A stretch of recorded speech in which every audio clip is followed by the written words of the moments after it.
Pertama-tama marilah kita panjatkan puja dan puji syukur terhadap Allah Subhanahu wa taala yang senantiasa memberikan rahmat, taufik serta hidayahnya sehingga kita dapat berkumpul dalam keadaan sehat walafiat. Salawat serta salam tidak kita lupa curahkan kepada Nabi kita Nabi Muhammad SAW yang kita nanti-nantikan syafaatnya kali yang akhir. Untuk mempersingkat waktu, kita mulai acara kita hari ini, yaitu penyuluhan tentang manajemen pemasaran sapi potong yang akan disampaikan oleh saudara April. Pada saudara April yang mana, saya persilakan. Oke, terima kasih kepada Ibu Moderator yang telah memberikan waktunya kepada saya. Sebelumnya, Assalamualaikum warahmatullahi wabarakatuh. Selamat pagi dan salam sejahtera untuk kita semua. Nah, terima kasih kepada ibu-ibu dan bapak-bapak yang telah hadir dan menyempatkan waktunya untuk menghadiri penyuluhan pada pagi hari ini. Nah, penyuluhan pada hari ini itu adalah tentang permasalahan-permasalahan yang ada dalam proses pemasaran sapi potong. Nah, pastinya permasalahan dalam pemasaran sapi potong itu pastinya banyak banget dan itu membuat pusing para peternak. Jadi proses pemasaran pada dasarnya itu adalah sama dengan proses penjualan dan pembelian. Proses penjualan, bapak-bapak ibu menjual produk sapi potong, ternak sapinya ke belantik itu. Tapi ini adalah saya akan memaparkan beberapa trik and tripsnya untuk melakukan proses penjualan dan pemasaran sehingga bapak-bapak itu nggak rugi, untung uangnya banyak. Nah, yang pertama itu dalam proses pemasaran. Nah, jadi proses pemasaran itu adalah sebuah manajemen yang menciptakan produk untuk bisa dijual. Nah, jadi pemasaran ada 4 pilar, yaitu sasaran pasar, kemudian kebutuhan dan keinginan pelanggan, kemudian proses dari pemasaran itu sendiri, dan probabilitas. Yaitu kebutuhan dan keinginan. Jadi kebutuhan itu adalah terpenuhinya beberapa kepuasan. Jadi kebutuhan dari peternak ini biasanya adalah kebutuhan sapi potong. Jadi mereka memelihara sapi potong untuk memenuhi kebutuhan sehari-hari. Jadi para peternak dan bapak-bapak ibu-ibu itu tuh harus, kalau ingin melakukan sebuah pemasaran, harus mengetahui kebutuhan dari konsumen. Jadi kebutuhannya itu apa? Jadi bisa jadi kebutuhannya itu adalah untuk memelihara ternak sapi, atau dia langsung ke arahnya ke kebutuhan akan daging gitu. Keinginan, jadi keinginan itu adalah hasrat untuk membuat kebutuhan itu yang menjadi spesifik. Jadi semuanya bapak-bapak harus mengetahui keinginan dari konsumen untuk apa. Jadi keinginannya itu bisa juga dari produk sapinya ini inginnya yang jenisnya yang ini, kemudian postur tubuhnya yang seperti ini, kemudian yang maunya yang keinginannya itu cepat pertumbuhannya cepat begitu. Dan nilai dan biaya. Nah, biasanya kan bapak-bapak sama ibu-ibu ini jarang menghitung biaya-biaya yang telah dikeluarkan dalam proses pemeliharaan sapi. Jadi bapak-bapak harus hitung dari biaya tetap sama biaya tidak tetap. Biaya tetapnya itu misalnya adalah kandang, bibit, nah kemudian dan peralatan. Kemudian ada biaya tidak tetapnya itu adalah pakan, obat-obatan, dan ubi. Jadi bapak-bapak harus hitung dari biaya tetapnya itu adalah pembuatan kandang. Jadi pembuatan kandangnya itu habis berapa biaya yang telah dikeluarkan untuk pembuatan kandang. Kemudian peralatan yang dibeli ini apa saja, kemudian harga-harganya berapa saja, dihitung semua biaya yang dikeluarkan untuk proses pembelian peralatan. Kemudian ada bibit sapi. Jadi bibit sapinya ibu dan bapak-bapak harus hitung berapa biaya yang pembelian bibit sapi yang telah bapak ibu lakukan. Nah, kemudian ada biaya tidak tetap. Biaya tidak tetap ini misalnya pakan.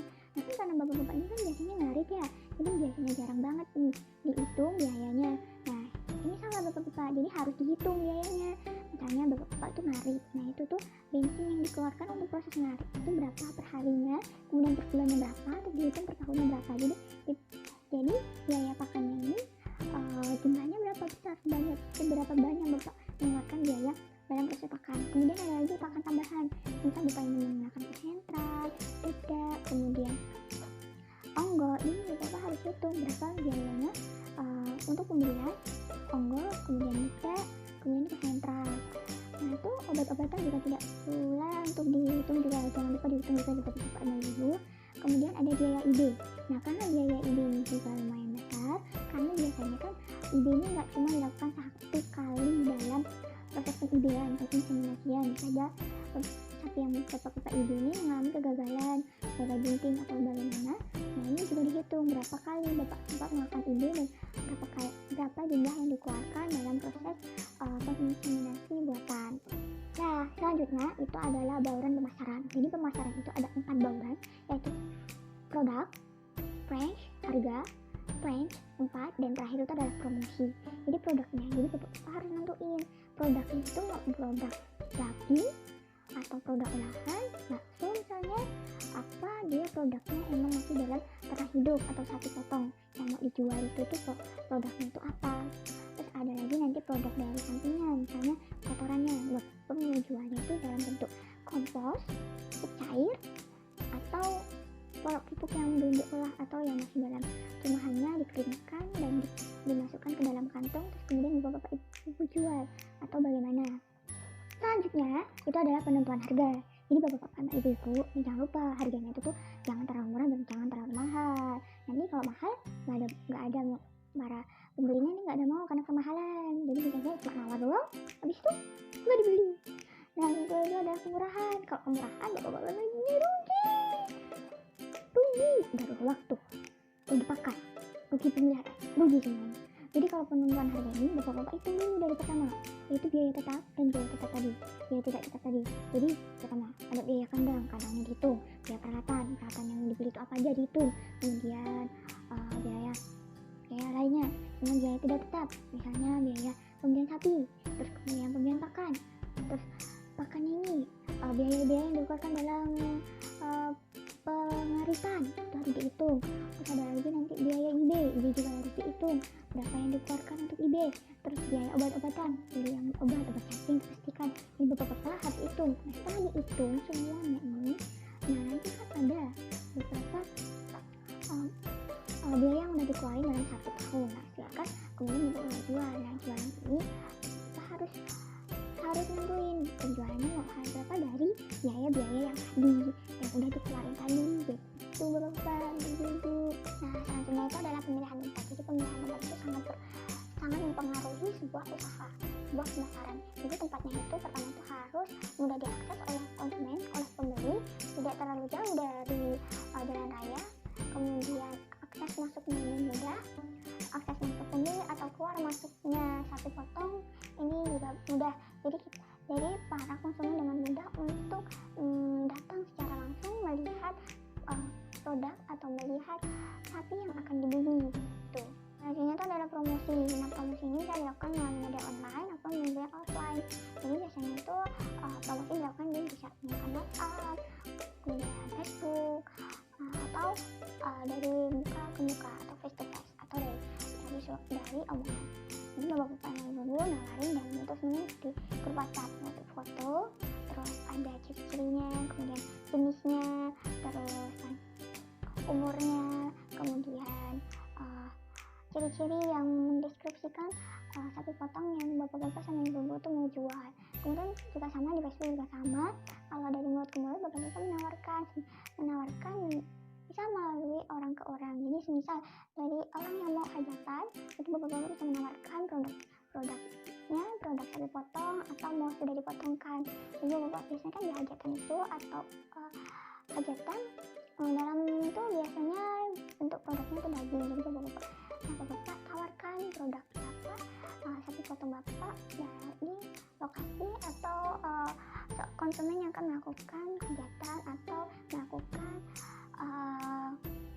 acara-acara lainnya. Kemudian juga nih dalam proses Idul Adha bisa juga bapak tawarkan untuk arisan mana-mana kalau sapinya dari peternakan bapak-bapak atau ibu-ibu begitu. Tips selanjutnya itu bapak-bapak harus tahu keinginan dan kebutuhan yang tadi. Jadi biasanya keinginan itu mau di produknya itu mau apa. Jadi mau sapi potong dalam keadaan hidup atau yang sudah disembelih atau karkasnya atau masih daging dalam bentuk daging. Nah kemudian kebutuhan, karena kebutuhan ini tuh biasanya tidak sesuai atau tidak, kadang ada, kadang itu kebutuhannya sudah tercukupi, kadang kurang. Jadi sesuai dengan kebutuhan, karena kebanyakan para konsumen itu membeli produk sapi potong itu pas musim hajatan dan musim lebaran Idul Adha ataupun Idul Fitri. Jadi bapak-bapak bisa menjual saat musim hajatan ataupun menjual saat musim Idul Fitri dan Idul Adha, sehingga produk sapi potong yang Bapak pasarkan ini bisa langsung terjual ke konsumen karena konsumen sangat membutuhkan produk tersebut. Begitu, jadi sesuai dengan kebutuhan dan keinginan dari para konsumen yang ada di sekitar. Yang paling banyak dialami oleh para peternak itu adalah penjualan secara mendadak. Jadi sesuai nih, ada kebutuhan, misalnya ada anak sekolah atau pas mau hajatan atau gimana, pasti kan uangnya mendadak. Dan itu biasanya banyak sekali para peternak-peternak lain yang menjual ternaknya secara bersamaan. Inilah yang membuat harga dari sapi potong yang Anda jual, bapak-bapak ibu jual, ini biasanya dihargai dengan harga murah. Jadi bapak-bapak sama ibu itu bisa rugi kalau menjual tuh rame-ramean, bareng-barengan. Jadi itu jangan dilakukan ya ibu, dan itu meminimalisir dilakukan penjualan secara seperti itu. Jadi bapak-bapak sama ibu diharapkan atau menjualnya itu pas saat lebaran atau Idul Fitri atau pas musim hajatan, karena pada saat itu kebutuhan dari sapi potong itu pastinya banyak sehingga harga jualnya juga lumayan tinggi. Nah, ibu bapak-bapak jualnya pas waktu ini, jadi jangan pas waktu bapak-bapak punya butuh uang cepat. Nah, kalau butuh uang cepat biasanya sama ibu-ibu nih akan kesulitan mendapatkan konsumen atau pembeli yang mau membeli ternak yang bapak-bapak sama ibu pelihara. Nah, ini jangan dilakukan. Nah, langkahnya itu yaitu tadi menjual pas musim lebaran haji, lebaran Idul Fitri, atau saat banyak orang hajatan. Nah, atau ada acara-acara tertentu gitu. Sehingga bapak-bapak ibu tidak mengalami kerugian akibat dijual dalam harga yang murah begitu. Itu saja yang dapat saya sampaikan. Semoga ilmu materi yang saya berikan itu dapat bermanfaat bagi bapak-bapak dan ibu-ibu yang telah hadir dan menyaksikan dan mendengarkan. Dan kemudian terima kasih kepada bapak-bapak dan ibu-ibu yang telah mendengarkan materi yang saya berikan. Saya mohon maaf apabila ada kesalahan kata, perbuatan, atau kalimat yang menyinggung bapak-bapak serta ibu-ibu yang telah hadir. Saya akhiri, wassalamualaikum warahmatullahi wabarakatuh, dan saya kembalikan kepada moderator. Terima kasih kepada Saudara Aprilia Nurasana yang telah memberikan materi dan tips and triknya dalam proses pemasaran pada pagi hari ini. Kemudian saya juga mengucapkan terima kasih kepada bapak-bapak dan ibu-ibu yang telah hadir dan menyaksikan penyuluhan pada pagi hari ini. Saya sebagai moderator mohon maaf atas segala kesalahan, baik kata, perbuatan, tingkah laku, atau kalimat yang menyinggung bapak dan ibu-ibu. Saya akhiri, wassalamualaikum warahmatullahi wabarakatuh.